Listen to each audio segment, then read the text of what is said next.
ഇന്ന് സുന്ദരിയാവാനുള്ള ഒരു യാത്രയിലാണ് കേട്ടോ. മുടി കണ്ടില്ലേ, വളരെ മോശമായി തുടങ്ങി. മുടി ഭയങ്കരമായിട്ട് ഇങ്ങനെ ഡ്രൈ ആയി, നമുക്കൊന്നും പിടിച്ചങ്ങനെ ഭംഗിയിൽ ഇത്രയൊന്നും ഉണ്ടായിരുന്നില്ല. പക്ഷെ നമ്മൾ ബോട്ടോക്സ് ചെയ്തവർക്ക് അറിയാം, അത് ചെയ്ത് ഹെയർ ട്രീറ്റ്മെൻറ്റ് എന്തെടുത്തു കഴിഞ്ഞാലും പിന്നെ നമ്മളത് റെഗുലറായിട്ട് ചെയ്യണം.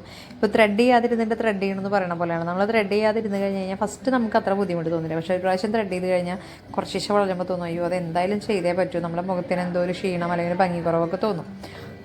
അങ്ങനെ നമ്മുടെ മക്കളെയൊക്കെ കൊണ്ട് ഞാനിന്ന് പോവുകയാണ്. അങ്ങനെ വീട്ടിൽ അവരെയൊക്കെ ആക്കിയതിന് ശേഷം അവരോട് യാത്ര പറഞ്ഞ് ഞാൻ നമ്മുടെ ദി ഹെയറിലാണ് പോയത്. നമ്മൾ സാധാരണ നോർമലി ചെയ്യുന്ന അതേ പാർലറിൽ തന്നെയായിരുന്നു, ഈസ്റ്റ് ഫോർട്ടിലുള്ള.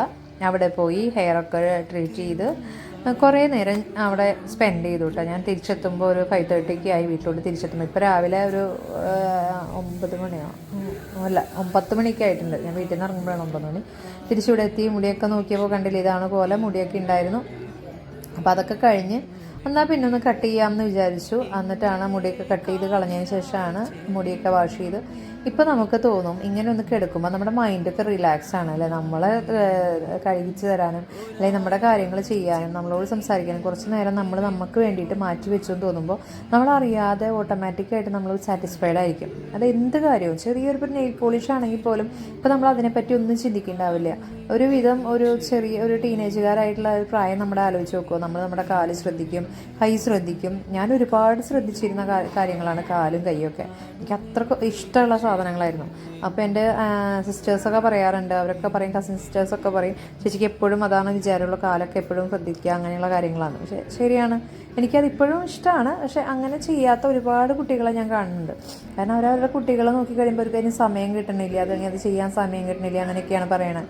അപ്പോൾ ഇങ്ങനെയൊക്കെ ഒരു കാര്യത്തിന് നമ്മൾ പുറപ്പെട്ട് കഴിഞ്ഞ് കഴിഞ്ഞാൽ നമുക്കിതൊക്കെ കഴിഞ്ഞ് കഴിയുമ്പോൾ നമുക്ക് തോന്നുകയാണ്, ഓ എൻ്റെ ഫേസ് കുറച്ച് ഭംഗിയായി, അല്ലെങ്കിൽ ഞാൻ കുറച്ച് സുന്ദരിയായി തോന്നുമ്പോൾ നമുക്ക് ഓട്ടോമാറ്റിക്കായിട്ട് കുറേ സന്തോഷങ്ങൾ നമ്മുടെ പുറകെ വരും. ഇതൊന്നും ചെയ്യാണ്ട് നമ്മളെ കാണാൻ പ്രത്യേകിച്ച് ഒന്നുമില്ല, നമ്മളിതിലേക്കൊന്നും ശ്രദ്ധിക്കാണ്ട് മറ്റുള്ളവരെന്ത് പറയുന്നു, അല്ലെങ്കിൽ നമ്മുടെ സ്വന്തക്കാരോ ബന്ധക്കാരോ അയൽവാസികളോ ആരും ആയിക്കോട്ടെ, മറ്റുള്ളവരെന്ത് പറയുന്നു വിചാരിച്ചാണ് നമ്മൾ ഇത്ര നാളും ജീവിച്ചത്. ഒരു നമ്മുടെ ആ ഒരു ആയുസിൻ്റെ 3/4 ഭാഗവും നമ്മൾ മറ്റുള്ളവരെ പേടിച്ച് ജീവിച്ചു. പക്ഷേ പിന്നെയുള്ളത് ആ സമയമെങ്കിലും നമ്മൾ തനിച്ച് നമ്മുടേതായ തീരുമാനങ്ങൾ എടുത്ത് ജീവിക്കാൻ തുടങ്ങിക്കഴിഞ്ഞാൽ തന്നെ നമുക്ക് ലൈഫിൽ ചേഞ്ച് വരുന്നത് കാണാൻ പറ്റും. നമ്മുടെ വീട്ടിലുള്ളവർ ആരാണോ, നമ്മൾ അത്രയും സ്നേഹിക്കുന്നവരാരാണോ അവരെ മാത്രം ചിന്തിച്ച് നമ്മൾ ജീവിക്കുക. ഒരു അയൽവക്കത്തെ കാര്യങ്ങളോ അല്ലെങ്കിൽ ഒരു മറ്റുള്ള കാര്യങ്ങളോ അവരെന്ത് പറയുക, ഞാൻ ഈ ഡ്രസ്സ് ചെയ്ത് എന്ത് വിചാരിക്കും, അല്ലെങ്കിൽ ഞാനൊന്ന് പാർലറിൽ പോയാൽ മറ്റവരെന്ത് വിചാരിക്കും, അല്ലെങ്കിൽ ഞാനൊന്നിങ്ങനെ വെറുതെ ഉറങ്ങിപ്പോയാൽ എന്ത് വിചാരിക്കും, ഇതൊക്കെ നിങ്ങളുടെ ഇഷ്ടമാണ്. ഞാൻ അങ്ങനെ കറക്റ്റായിട്ട് റെഗുലറായിട്ട് എല്ലാ പണികളും ഒരുമിച്ച് എന്നോട് ചോദിക്കാറുണ്ട്, 4 മക്കളുണ്ട്, എങ്ങനെയാണ് നിങ്ങൾ എല്ലാ കാര്യങ്ങളും ഒരുമിച്ച് ചെയ്യണം? ഞങ്ങളുടെ പോലെ തന്നെയാണല്ലോ, 24 മണിക്കൂറല്ലേ ഉള്ളൂ, എന്തൊക്കെ കാര്യങ്ങളാണ് ഇൻവോൾവ് ആവണേന്ന്. ഞാൻ എങ്ങനെയാണ് ചെയ്യാന്നുണ്ടെങ്കിൽ എനിക്ക് റെസ്റ്റ് ചെയ്യണം അല്ലെങ്കിൽ എനിക്ക് വയ്യാന്ന് തോന്നിക്കഴിഞ്ഞാൽ ഞാൻ റെസ്റ്റ് കഴിഞ്ഞതിന് ശേഷം മാത്രമേ എൻ്റെ വീട്ടിലത്തെ ജോലികൾ ചെയ്യാറുള്ളൂ, അല്ലാണ്ട് ഒരു കാര്യവും ഞാൻ ചെയ്യാറില്ല. അതുപോലെ തന്നെ ആയിരിക്കണം എന്ന് ഞാൻ പറയുക. കാരണം നമുക്കിപ്പോൾ ചിട്ടയൊക്കെ മാറ്റി വയ്ക്കാം, നമുക്ക് കുറച്ച് ഫ്രീഡം അനുഭവിക്കാം. ഇപ്പോഴേ നമുക്ക് ഫ്രീഡം അനുഭവിക്കാൻ പറ്റുള്ളൂ അല്ലേ. ഇപ്പം ഞാൻ വിചാരിക്കണം ഒരു 40 എന്ന് പറഞ്ഞു കഴിഞ്ഞാൽ ഏറ്റവും നല്ല സമയമാണെന്നാണ് ഇപ്പോൾ ഞാൻ വിചാരിക്കുന്നത്. കാരണം എൻ്റെ കുട്ടികളൊക്കെ ഒരു സെറ്റായി എനിക്ക് എൻ്റേതായ ലൈഫിലേക്ക് കടന്നു. ഹസ്ബൻഡിൻ്റെ അടുത്ത് പറയുമ്പോഴായാലും ഹസ്ബൻഡ് പറയും, ഇനിയാണ് നമ്മൾ ലൈഫ് എൻജോയ് ചെയ്യേണ്ടതെന്നാണ് പറയണത്. അപ്പോൾ പുള്ളിക്കാരനാണ് കുറേ കാര്യങ്ങൾ പറഞ്ഞു തരിക കേട്ടോ.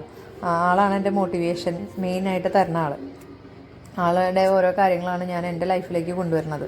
അല്ലാണ്ട് എൻ്റെ ഇതല്ല, എനിക്കാരും മോട്ടിവേറ്റ് ചെയ്യാൻ വേറെ ആരും എനിക്ക് പറഞ്ഞു തരാനില്ല. അപ്പം എനിക്ക് ആൾ പറഞ്ഞു തരുന്നത് ഞാനത് 100% ഞാനത് ഉൾക്കൊണ്ടാണ് ഞാൻ ഓരോ കാര്യം എൻ്റെ ജീവിതത്തിൽ ചെയ്യണത്. ഇപ്പോൾ ബോഡീനെ പറ്റി ശ്രദ്ധിക്കാൻ തന്നെ ആളാണ് പറയുന്നത്. അതായത് നമ്മൾ വെയിറ്റ് കൂടിക്കഴിഞ്ഞാൽ വെയിറ്റ് കുറയ്ക്കാൻ ശ്രദ്ധിക്കുക. ദേഷ്യം കൊണ്ടല്ല, നമ്മുടെ ബോഡീനോടുള്ള ഇഷ്ടം കൊണ്ട്, നമുക്ക് ഇഷ്ടമുള്ള ഇഷ്ടം കൊണ്ട് നമ്മളെ സ്നേഹിച്ചു കഴിഞ്ഞാൽ ഓട്ടോമാറ്റിക്കായിട്ട് കുറേ പ്രശ്നങ്ങൾ നമ്മുടെ ഭാഗത്തുനിന്ന് പോകും. നമുക്ക് മറ്റുള്ളവരുടെ ദേഷ്യം വരാതെയാവും, നമ്മൾ മറ്റുള്ളവരുടെ ഇങ്ങനെ കുറ്റങ്ങളോ കുറവുകളോ ഒന്നും ശ്രദ്ധിക്കാതെയാവും. നമ്മളതിലേക്ക് ശ്രദ്ധിച്ച് നമ്മുടെ വീട് നന്നാവും, നാട് നന്നാവും, നമ്മുടെ ചുറ്റുമുള്ള എല്ലാതും പോസിറ്റീവായി മാറും. അപ്പോൾ നിങ്ങളൊരു കാര്യം എന്നെപ്പി കേൾക്കണവർ വിചാരിക്കുക, 2026 എന്ന് പറയുന്നത് ഇപ്പോൾ ജനുവരി 1st വീക്കാണ് ഞാൻ ഈ ഒരു വീഡിയോ ചെയ്യണത്. അപ്പോൾ നിങ്ങളെല്ലാവരും തന്നെ നല്ല സന്തോഷത്തിലും സമാധാനത്തിലും ഇരിക്കാനായിട്ട് മറ്റുള്ളവരുടെ കാര്യങ്ങളൊന്നുമല്ല ശ്രദ്ധിക്കേണ്ടത്, സ്വന്തമായി സ്നേഹിക്കാൻ തുടങ്ങുക, സെൽഫ് ലവ് എന്താണെന്ന് പഠിക്കാൻ തുടങ്ങുക. ഒരു ഗൂഗിൾ നോക്കിയിട്ടോ യൂട്യൂബ് നോക്കിയിട്ടോ ഒക്കെ ചെയ്യാൻ നോക്കുക. ഫേഷ്യൽ മസാജോ അല്ലെങ്കിൽ ഫേസ് മസാജോ പിന്നെ അല്ലെങ്കിൽ സ്പായോ എന്താ വെച്ചാൽ നിങ്ങൾ പോവുക, ഇതൊക്കെ ട്രീറ്റ് ചെയ്യുക. നമ്മൾ തന്നെ സുന്ദരന്മാരായി നടക്കുക. അങ്ങനെ ഈ 2026 നമുക്കൊന്ന് എൻജോയ് ചെയ്യാമെന്ന് വിചാരിക്കണം. അപ്പോൾ എൻ്റെ വീഡിയോ കാണാത്തവരുണ്ടെങ്കിൽ സബ്സ്ക്രൈബ് ചെയ്യണം, ലൈക്ക് ചെയ്യണം, ഷെയർ ചെയ്യണം. Okay, by.